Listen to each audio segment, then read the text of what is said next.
Okay जी, चलें आज हम स्टार्ट करते हैं LSR को। ठीक है, लेट शिपमेंट रेट। अब अमेजोन की जो पॉलिसी है वो इस मामले में भी काफी स्ट्रिक्ट है कि अमेजोन की पॉलिसी के मुताबिक अगर आप FBM कर रहे हो तो उस केस में आपको लेट शिपमेंट रेट को 4% जो है वो मेंटेन करना है। आप देखिए, अगर आप FBA कर रहे हो तो ना आपका ODR का मसला होता है, ना आपको LSR, प्री फुलफिलमेंट कैंसिल, ना VTR, इन सारी चीजों से आप आजाद हो जाते हैं। सिर्फ और सिर्फ जो आपके लिए सेक्शन रह जाता है ना, वो पॉलिसी कंप्लायंस का रह जाता है, वो जो सेंटर में एक बार आ रहा होता है, जैसे रॉन्ग आइटम कंडीशन और फूड सेफ्टी या IP कंप्लेन या सस्पेक्टेड IP कंप्लेन, ये वाले पोर्शन सिर्फ आपके लिए रह जाते हैं। लेकिन अगर आप कर रहे हो FBM लाइक ड्रॉप शिपिंग, तो उस केस में LSR बहुत इंपॉर्टेंट है, क्योंकि अगर आपका ऑर्डर आपकी तरफ से लेट होगा तो ऑब्वियसली आपके अकाउंट का LSR जो है वो इंक्रीज हो जाएगा। और अमेजोन जो है वो दोनों तरह से काउंट कर रहा होता है, 10 डेज का भी काउंट कर रहा होता है और 30 डेज का भी काउंट कर रहा होता है। और LSR सिर्फ सेलर फुलफिल्ड ऑर्डर्स पर अप्लाई होता है। ठीक है, अब इसकी पॉलिसी क्या है लेट शिपमेंट रेट की? अमेजोन की पॉलिसी है कि आपने 4% जो है वो LSR को मेंटेन रखना है।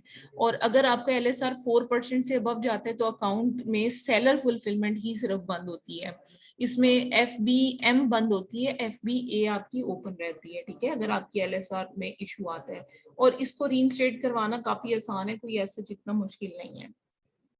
अगर आपकी सेलर फुलफिल्ड डीएक्टिवेट हो गई है और आप LSR का क्राइटेरिया फुलफिल नहीं कर रहे, तो आपको ऑब्वियसली प्लान ऑफ एक्शन लिखना पड़ेगा, सबमिट करवाना पड़ेगा, ताकि आप अकाउंट की FBM को रीइंस्टेट करवा सको। ठीक है, और इसमें आपका जो ईमेल आएगी वो LSR के मुताबिक ही आएगी, लेट शिपमेंट रेट के मुताबिक ही आएगी।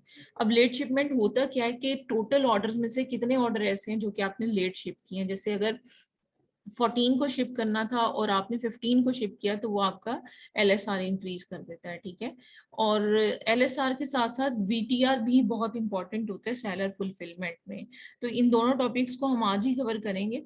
और जो ट्रैकिंग नंबर वैलिडेशन होती है बहुत इंपॉर्टेंट होती है। अमेजोन जो ड्रॉप शिपिंग पॉलिसी वायलेशन आजकल डिटेक्ट करता है वो VTR के थ्रू ही डिटेक्ट करता है।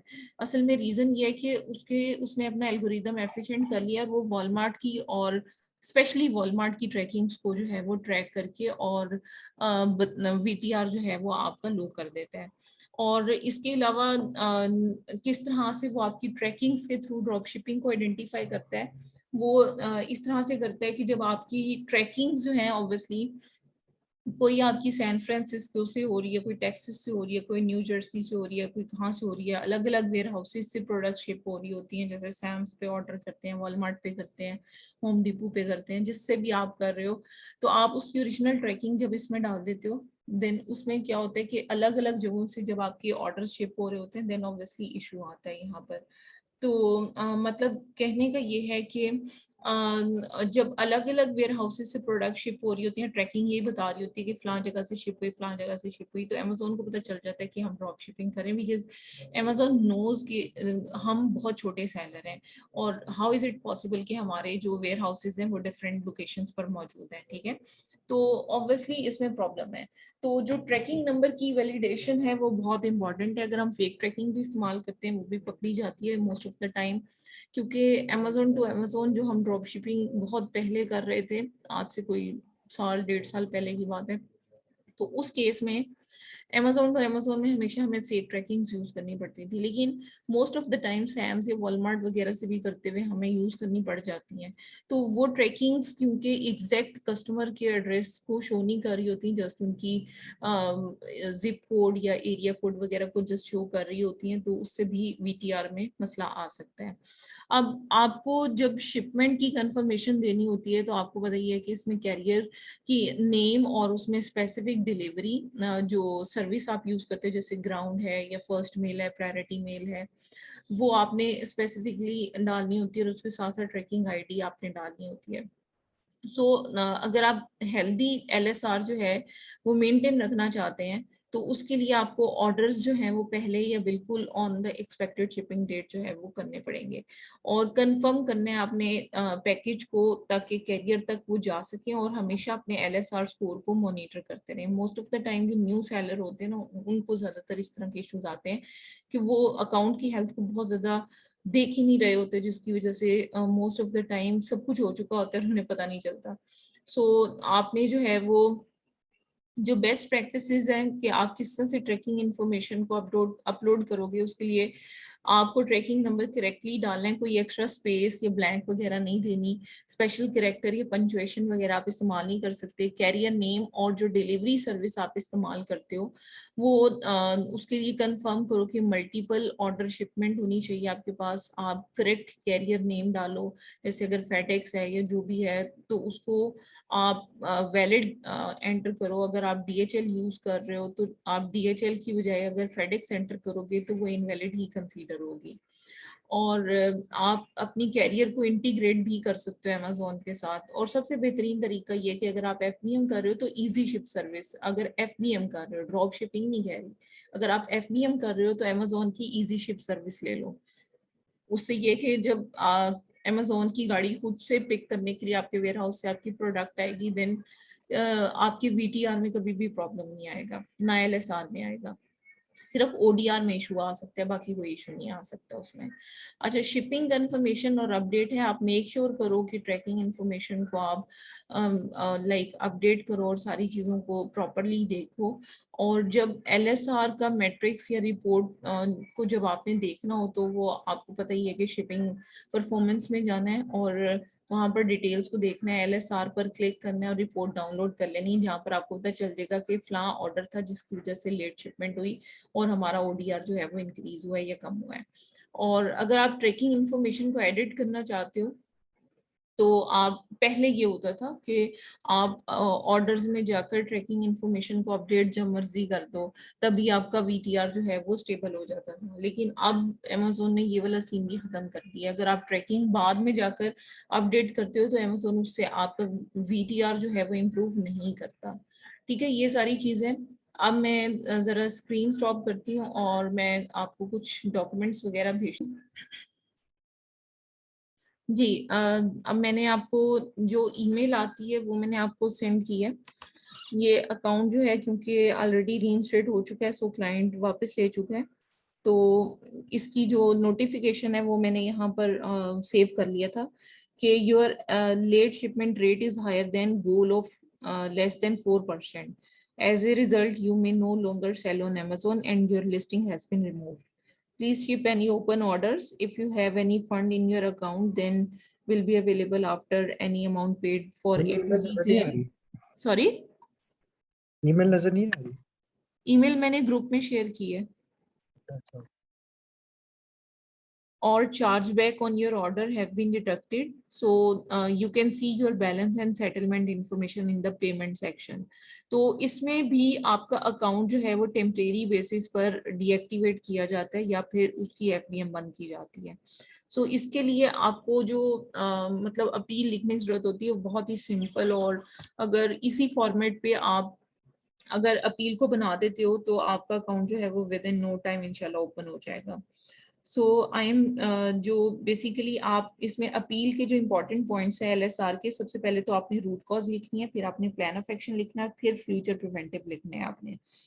सो आप देखो कि 3 मेजर रीजंस हो सकती हैं रूट कॉज की, जिसमें स्टाफ शॉर्टेज है, सडन शॉर्टेज ऑफ इन्वेंट्री है, कोरियर डिले है। ठीक है, अब फॉर एग्जांपल अगर आप कहते हो कि आपका स्टाफ लीव पर था, ये शॉर्टेज थी स्टाफ की, स्टाफ कम था, अचानक से ऑर्डर ज्यादा है, उसको शिप करने में प्रॉब्लम हुई, तो आप इसमें से कोई भी रीजन आप सिलेक्ट कर सकते हो। ठीक है, या सडन शॉर्टेज ऑफ इन्वेंट्री कह सकते हो कि सडन जो है वो इन्वेंट्री शॉर्ट हो गई, जिसकी वजह से हमें ऑर्डर इन्वेंट्री को मैनेज करते हुए कुछ टाइम लग गया और हमारी जो है वो ऑर्डर जो है वो लेट शिप हुए इस वजह से। या फिर आप कोरियर के डिले को एंटर कर सकते हो कि कोरियर की वजह से हमारे ऑर्डर जो है वो डिले हुए हैं। अब प्लान ऑफ एक्शन, अगर आप तीनों इश्यूज को एड्रेस करते हो अलग अलग, या फिर एक इशू को एड्रेस करते हो, या दो इश्यूज को एक साथ एड्रेस करते हो, तो उसको आपने फिर प्लान ऑफ एक्शन में उसी के मुताबिक आपने एंटर करना है। और आप बताओगे कि इन्वेंट्री इशू अगर है तो उसमें आप बताओगे कि हमने प्लानिंग करना स्टार्ट कर दी है ताकि हमें फ्यूचर में इस तरह का कोई इशू ना आए, हमने सफिशिएंट स्टॉक रखा है और हमने पैकेजिंग मटेरियल भी मतलब काफी इकट्ठा मंगवा कर रख लिया ताकि हम फ्यूचर डिलेज को ओवरकम कर सकें। और हमने मोर सप्लायर्स को शॉर्टलिस्ट कर दिया कि अगर शॉर्टेज हो तो हम फौरी तौर पे सफिशिएंट इन्वेंट्री कहीं से भी मंगवा सकें। उसके बाद अगर स्टाफ का इशू आप मेंशन करोगे तो फिर आप उसमें बताओगे कि हमने एक्सपीरियंस ट्रेंड स्टाफ जो है वो फर्दर हायर कर लिया ताकि हमारे पास जो भी एम्प्लॉय की कमी थी उसको हम फुलफिल कर सकें। उसके बाद कोरियर डिले का अगर इशू लगाते हो आप तो फिर उसमें बताओगे कि फलां कोरियर हम इस्तेमाल कर रहे थे, उसमें ये इश्यूज हमें फेस करने पड़े, ये ऑर्डर आईडीज हैं जो कि हमने लेट शिप की थी। और फिर उसके बाद आप बता दोगे कि हम इस कोरियर के साथ अब फर्दर जो है वो मूव नहीं करेंगे, हमने अब कोरियर सर्विस को चेंज करने का फुली प्लान कर लिया है। और आप वो कोरियर सर्विस का नाम यहाँ पर डाल दीजिएगा कि हमने मतलब ये कोरियर सर्विस यूज करनी है। तो आप अगर यूएसए का है तो उधर की कोरियर सर्विस को नेम वगैरह एंटर करोगे, यूके के लिए सेपरेट होंगे, यूएसए के लिए सेपरेट होंगे, हर स्टेट के हिसाब से आपने कोरियर के नाम डाल देने हैं। अच्छा, उसके बाद फ्यूचर प्रिवेंटिव में आप लिखोगे कि जो हमारी इन्वेंट्री है और जो भी प्रोडक्ट्स हैं उसको हम टाइम फ्रेम में डिलीवर करने के लिए अपने पास पैकेजिंग मटेरियल और जितनी भी जो डिलीवरी का प्रोसेस है उसको राइट मैनर में रखेंगे और हमें कॉन्फिडेंस होगा कि हम रीगेन कर सकें अपनी परफॉर्मेंस को, ताकि हम जो है वो कस्टमर सपोर्ट के लिए एक सेपरेट पर्सन रखेंगे ताकि जो भी कम्युनिकेशन है बायर्स के साथ वो इजीली और प्रायोरिटी बेसिस पर हो सके। और बाकी ये है कि जितनी भी कंसाइनमेंट्स हैं या फिर जो भी प्रोडक्ट्स हैं उनको हम टाइमली लॉजिस्टिक पार्टनर्स तक पहुंचा देंगे और हम फर्दर जो है वो प्रोएक्टिवली जो है रिस्पॉन्ड करेंगे अपने कस्टमर्स को। तो बस ये एलएसआर का छोटा सा एक प्लान ऑफ एक्शन है। ये अगर अकाउंट डीएक्टिवेट नहीं हुआ, जस्ट आपका एलएसआर इंक्रीज हो रहा है और आपको मैसेज आ रहा है परफॉर्मेंस नोटिफिकेशन में कि आपके अकाउंट में फलां चीज जो है वो इंक्रीज कर रही है या डिक्रीज कर रही है, तो उस टाइम पे आप कॉल पे बात करके भी अपने एलएसआर ओडीआर वगैरह को इम्प्रूव करवा सकते हो। लेकिन जब डीएक्टिवेट हो जाता है अकाउंट तो उस टाइम पे आपको अकाउंट जो है वो बकायदा दिखाना ही पड़ता है और फिर जाकर समझे कि आपका अकाउंट पे अपील सबमिट करवाओगे, कॉल करोगे, फिर उसके बाद अपील सबमिट करवाओगे, फिर आपका अकाउंट जो है वो फुली रीइंस्टेट होगा। अच्छा, अब आप 2 मिनट ठहरिएगा, मैं स्टॉप करती हूँ रिकॉर्डिंग और हम वीटीआर को भी डिस्कस कर लेते हैं। अच्छा, ये जो वीटीआर का इशू होते हैं ना, वीटीआर की वजह से कभी भी अकाउंट डायरेक्टली वो आपको ये नहीं कहेंगे कि आपके अकाउंट की जो वीटीआर है वो डाउन जा रही है। वो कैटेगरी वाइज अगर डाउन जा रही होगी लाइक 97% का, क्योंकि हमारे पास टारगेट होता है 95% का टारगेट होता है और 97% का ऑन टाइम डिलीवरी का होता है। तो वीटीआर मतलब अगर आपकी किसी स्पेशल कैटेगरी में सिर्फ लो जा रहा है तो अमेजोन वो आपकी कैटेगरी गेटेड कर देगा, यानी कि बंद कर देगा।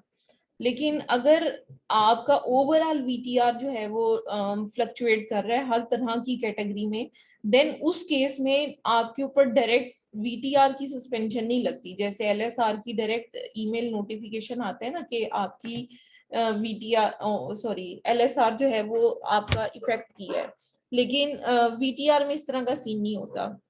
वीटीआर में आप समझो कि डायरेक्ट आपकी सेलर फुलफिलमेंट ही बंद की जाती है कि आप वैलिड ट्रैकिंग क्यों प्रोवाइड नहीं कर रहे।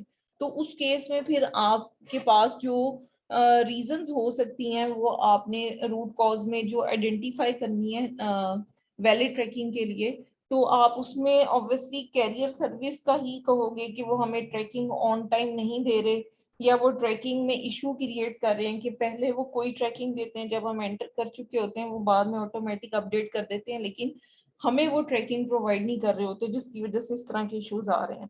फिर आप क्या करोगे, वही कोरियर सर्विस वाला ही बाकी सारा जो मतलब सीन है वो आप लिखोगे। बाकी मैं आपको इसका सैंपल भी ग्रुप में शेयर कर देती हूँ।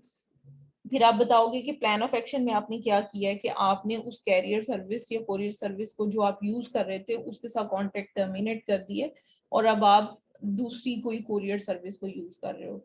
फिर आप जो फ्यूचर प्रिवेंटिव है उसमें आप मेन पॉइंट्स में लिखोगे कि आप प्रोडक्ट्स की सोर्सिंग ऑन टाइम करोगे, आपके पास मटेरियल एवरीथिंग अवेलेबल होगा, आप as soon as possible product को शिप करोगे ताकि अगर कोई ट्रैकिंग में इशू आता भी है कि ट्रैकिंग आपको लेट मिलती है तो कस्टमर तक टाइमली पहुंचाई जा सके।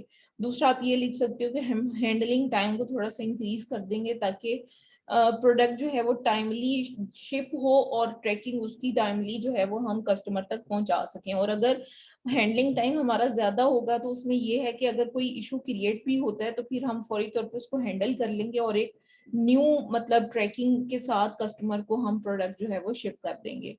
तो आप ये सारे पॉइंट्स जो है वो ट्रैकिंग वीटीआर में जाकर जो है वो पॉइंट नोट करवा सकते हो। ठीक है, तो इसकी मतलब ये कोई बहुत बड़ी वायलेशंस नहीं होती, ये माइनर वायलेशंस में कंसीडर होती हैं। लेकिन आजकल कुछ अकाउंट्स पर नया तरीका अमेज़न ने निकाला है। एक तो ये जिस तरह का अकाउंट इन्होंने दिखाया है आज के मतलब समझ लें कि रिव्यू में अमेज़न डाल देता है अकाउंट को और फिर फंड्स भी रोक लेता है और फिर वो डिलीवरी प्रूफ ऑफ ये वो मांग रहा होता है। एक और तरह का केस भी है कि उसमें भी अकाउंट आपका रिव्यू में जाता है लेकिन वो सेल वेलोसिटी का केस होता है। ठीक है, तो वो भी मैं आपको इंशाल्लाह नेक्स्ट क्लास में सेल वेलोसिटी की वजह से जो अकाउंट रिव्यू में जाते हैं वो एडिशनल है, वो कोर्स में शामिल नहीं है, लेकिन मैं आपको एक्स्ट्रा उसके बारे में भी गाइड कर दूंगी क्योंकि ये अपडेटेड सस्पेंशन है जो कि बहुत ज्यादा अकाउंट्स पर आ रही है। उसमें most of the time Amazon आपसे बहुत सारी चीजें रिक्वायर्ड करता है जिसमें प्रूफ ऑफ डिलीवरी होती है, कस्टमर का फीडबैक होता है, सेल वेलोसिटी, पास्ट हिस्ट्री और अब के मुताबिक आपकी अगर सेल वॉल्यूम इंक्रीज हो रहा है या डिक्रीज हो रहा है तो उस सेलिंग पैटर्न की चेंज होने की वजह अमेज़न पूछ रहा होता है। इसके अलावा आपसे आपके बिजनेस का प्रूफ मांग रहा होता है। तो इस तरह से काफी सारी चीजें होती हैं जो कि अमेज़न रिक्वायर कर रहा होता है। ठीक है, यहाँ तक अगर आपका कोई भी क्वेश्चन है तो काइंडली पूछ लीजिएगा। बाकी ये कि एक वीटीआर का और एक एलएसआर का आपने और एक जो हमने ओडीआर का लास्ट कल की क्लास में हमने डिस्कस किया था, इन सबके प्लान ऑफ एक्शन आपने खुद से बनाने हैं और वो ग्रुप में शेयर करने हैं। जी उस्मान पूछिएगा।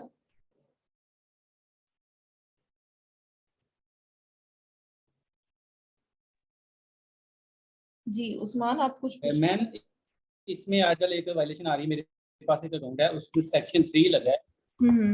जी मैम मेरी आवाज आ रही है? जी जी आ रही है, आ रही है। सेक्शन 3 लगा हुआ है, उसकी अकाउंट है बिल्कुल ठीक है, सिर्फ जो है वो उसका एलएसआर जो है वो 18 पॉइंट समथिंग है। ठीक है, तो इसमें मैं एलएसआर को डिस्कस करूंगा या सेक्शन 3 को करूंगा? नहीं आप कोड सेक्शन ऑफ 3 कंडक्ट को डिस्कस करेंगे सिर्फ, एलएसआर को इसमें नहीं करेंगे क्योंकि आप ड्रॉप शिपिंग पॉलिसी वायलेशन के साथ लगा है सेक्शन 3। जी मैम।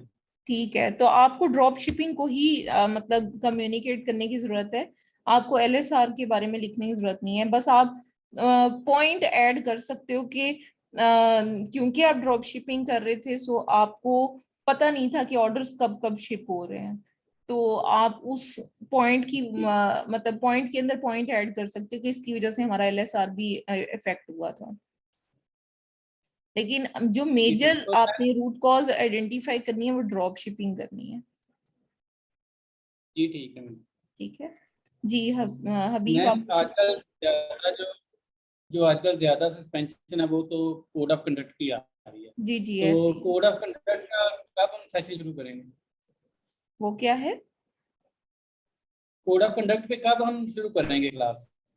वो क्योंकि ज्यादातर वही सस्पेंशन आ रही है। थर्ड वीक में, वो इंशाल्लाह फर्स्ट जी वीक खत्म ठीक है हो मैम। गया ना, सेकंड फिर थर्ड वीक में। जी हबीब आप जी पूछिएगा। ठीक। ये आपने एलएसआर और वीटीआर के बारे में ये तो हमने देख लिया कि अगर इसकी कोई रीजन आती है तो हम उसको कैसे हैंडल करेंगे। हम्म। बट अगर इसको हमने मेंटेन करना हो तो उसको कैसे हैंडल करते हैं कि लेट शिपमेंट भी ना हो और वैलिड ट्रैकिंग नंबर्स भी हो और ड्रॉप शिपिंग भी हो रही हो। देखें ड्रॉप शिपिंग तो अगर ये सारी चीजों को आपने मेंटेन करना है ना, तो फिर आप किसी थर्ड पार्टी सप्लायर, जो कि ओरिजिनल तरीका है ना ड्रॉप शिपिंग करने का, कि आप किसी थर्ड पार्टी ड्रॉप शिपर सप्लायर के साथ अटैच हो जाएं, कॉन्ट्रैक्ट करें, एग्रीमेंट हो बकायदा आपके पास, और फिर आप उनके थ्रू जो है वो मतलब शिपिंग करवाना स्टार्ट करें, तो फिर काफी हद तक ये इश्यूज खत्म हो जाते हैं, क्योंकि सिंगल वेयर हाउस से वो प्रोडक्ट आपकी शिप हो रही होती हैं, और ड्रॉप शिपिंग एज सच उसमें मैटर नहीं कर रही होती, क्योंकि आप ड्रॉप शिपिंग लीगल तरीके से कर रहे होते हैं, क्योंकि आप ही सेलर ऑफ रिकॉर्ड होते हो। तो उसमें एलएसआर और वीटीआर का इशू जो है काफी हद तक खत्म हो चुका होता है, क्योंकि ओरिजिनल ट्रैकिंग आपकी प्रोडक्ट्स की अकाउंट में जा रही होती है, तो उसमें इशू मैम मैम अगर हम ये करें कि हम जो कस्टमर है हमारा, जो क्लाइंट है, अगर वो यूके में रहता है, हम इन्वेंट्री बाय करके उसके यूके में उसके घर भेज दें और अमेजोन के थ्रू हम शिपिंग करवाते रहें, तो वीटीआर तो हमारा इफेक्ट नहीं होगा, तो और हम हमारा एलएसआर भी नहीं इफेक्ट होगा, तो हम इस तरह वर्किंग कर सकते हैं कि हम ये with in a time FBM है ना, शिपिंग करवाएं। आप ड्रॉप शिपिंग कह रहे हैं, जो बात अब आपने की है वो एफबीएम मैम की वो बात ड्रॉप है। शिपिंग की मतलब रिटेल आर्बिट्राज की तरह हाँ कर लें, आप फिर पाँच सही पाँच है, 10 10 यूनिट बाय वो करते रहें। ठीक है, आपको वो पता है आपकी बात ऑब्वियसली सही है। सेल तो होने, उसमें अगर आप ऐसे 10 इशू नहीं मतलब आप आता फिर, क्योंकि प्रोडक्ट हम्म, फिजिकली आपके पास एग्जिस्ट कर रही होती है, इनवॉइस भी होती है, हर चीज आपके पास होती है, तो लाइक उसमें फिर आपके इश्यूज काफी हद तक मिनिमाइज हो जाते हैं। तो मैम अगर वॉलमार्ट की तो इनवॉइसेस अमेजोन एक्सेप्ट नहीं करता, अगर हम फॉर एग्जांपल 5 या 10 यूनिट्स वॉलमार्ट से बाय करके किसी कस्टमर के एड्रेस पे भेज देते हैं और हम्म। वहां से अगर हम शिपिंग करवाते रहते हैं, तो उस केस में हम कैसे चीज़ों को हैंडल करेंगे?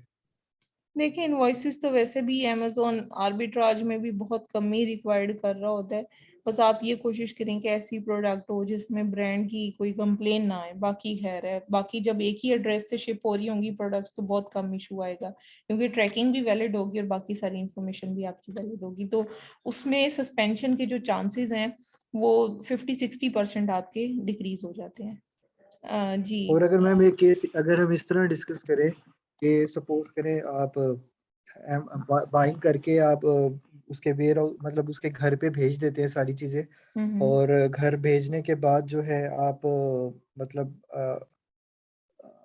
आई मीन जी जी। एक मिनट, मेरे माइंड में था एक पॉइंट।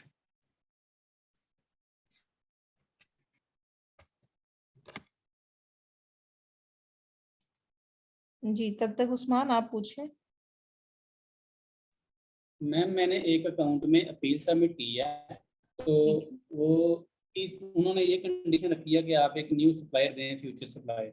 तो हम्म। मैंने नेट से आके एक फ्यूचर सप्लायर की डिटेल दे दी, उसकी ठीक है। वेबसाइट, ईमेल उसका। अब वो हम्म। कह रहे हैं कि आप मिनिमम 10 यूनिट्स परचेज करें और वो इनवाइस साथ गए, हम अकाउंट को रीइंस्टेट कर देंगे।